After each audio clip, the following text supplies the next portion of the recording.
Onko Leila sinulle syntynyt käsitystä siitä, mihin sä täältä menet?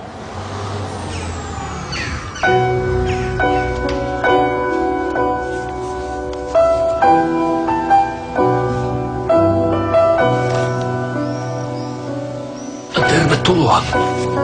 Hienoa, että olet täällä. Minä olen pappi Jaakob.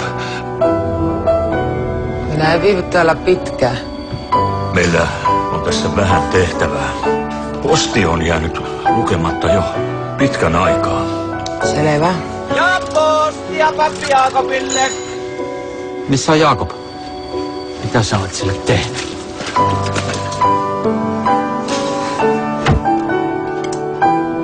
En minä voi täältä mihinkään lähteä. Sitten ei ole varmaa, että kaikki kirjeet tavoittaisi. Eihän siihen kukaan kuole.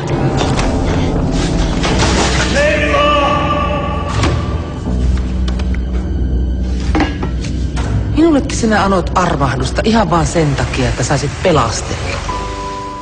Ajattelin, että minä teen tämän häntä varten. Eikä olikin päinvastoin. Rakastavin terveisin pappi Jaakob ja Leila Steen. No voi jumala.